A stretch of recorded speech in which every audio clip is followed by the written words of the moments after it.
Food preservation in the Middle Ages was far more than a matter of convenience. It was a question of survival, power, and culture. Imagine life before refrigerators, before modern packaging, before international trade. How did a household, a monastery, or even a castle make food last through harsh winters and long journeys? Did medieval people discover unique techniques that we have since lost? Could their methods reveal secrets about their diets, their health, or even their ability to expand across continents? The answers are not as simple as one might think, and the evidence left behind challenges many of our modern assumptions. To understand how medieval people preserved their food, we must first understand their world.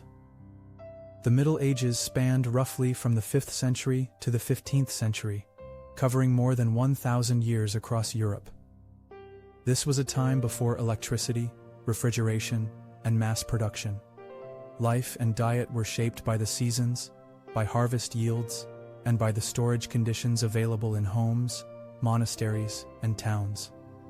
People faced unpredictable weather, poor harvests, and the constant danger of famine. Food preservation was not simply a convenience for medieval society, it was essential for survival, especially during long winters or times of scarcity. Across almost every layer of society, from peasant villages to royal courts, preserving food was a daily concern that influenced diets, traditions, and even trade. One of the most vital resources for food preservation in the medieval world was salt. Salt was not only a seasoning, but a preservative that could keep meat, fish, and even dairy products from spoiling. Historians believe that salt markets and trade routes were some of the most important in medieval Europe, fueling local economies and even sparking conflicts. Archaeological evidence from storage barrels and written records shows that entire communities relied on salted herring and preserved pork to get through the winter months.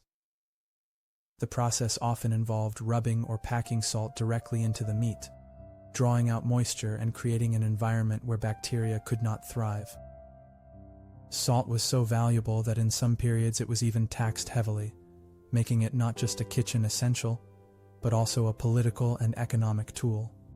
Drying and smoking were two of the oldest preservation methods, and they were commonly used in the Middle Ages.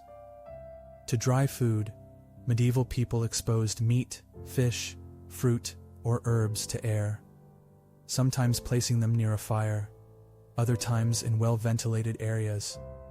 Smoking food, which involved hanging it above a smoky fire, added an extra layer of protection, as smoke chemicals made the surface less hospitable to bacteria. Historians believe that smokehouses became common in European villages during the later Middle Ages, providing a more controlled space for this process. These structures allowed families to store meat for months, if not longer, and also created distinct flavors that became part of local culinary traditions. The ability to preserve animal products in this way often marks the difference between hunger and abundance. One of the more fascinating methods of medieval food preservation was fermentation. Fermentation transformed perishable foods into staples that could last for months, even years. Cabbage became sauerkraut, milk became cheese, barley became ale, and grapes became wine. Historians explain that fermentation not only preserved foods, but also enhanced nutrition, as some vitamins were actually increased in the process. Pickling was another widespread technique. Vinegar or brine, made from salt water, created acidic environments that kept food from rotting.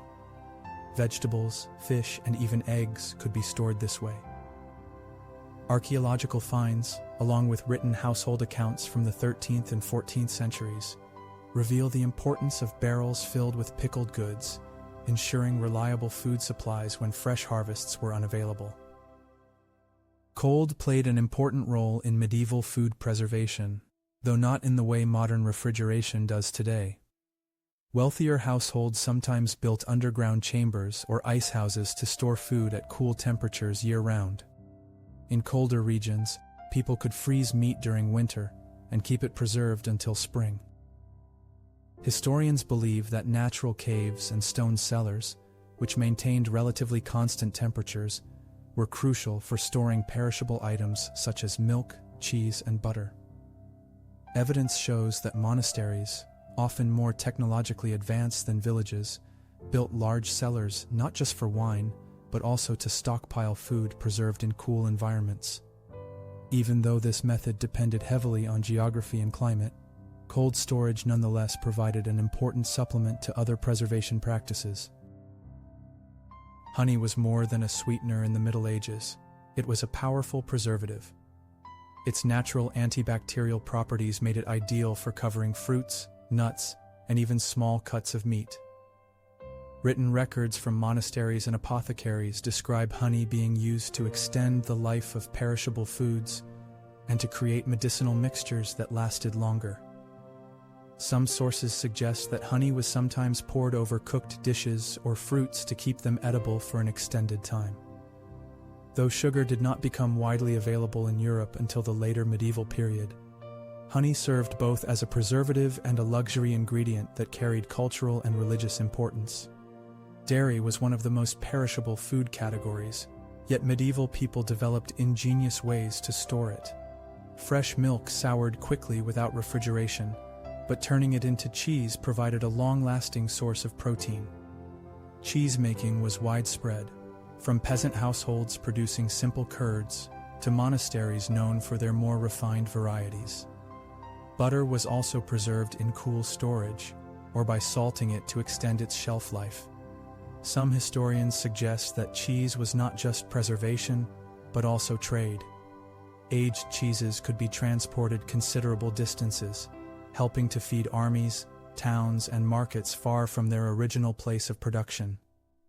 In this way, cheese preservation had both a practical and an economic significance. Alcohol played a central role in medieval preservation strategies. Beer, wine, and mead were not only beverages but also safer alternatives to water, which was often contaminated. These drinks kept for much longer than fresh produce or unclean water sources, making them essential parts of the medieval diet. Beyond that, alcohol could also be used in preservation. Meat or fruit could be stored in wine, sometimes combined with spices, creating dishes that lasted far longer than fresh material would on its own. Monastic breweries and wineries were not only religious institutions, but also food-preserving enterprises, providing communities with reliable nourishment. Herbs and spices were commonly used in medieval cooking, and while some believe they had preservative effects, modern historians point out that their main role was likely flavor. In a world of salted and preserved foods, strong flavors from pepper, cloves, garlic, and rosemary made meals more appealing. Evidence from trade records shows that expensive spices such as cinnamon or nutmeg traveled along vast merchant routes, becoming symbols of wealth as much as culinary tools. Some texts suggest people believed spices helped preserve meat, although most historians today argue that their benefits were primarily medicinal and sensory rather than preservative.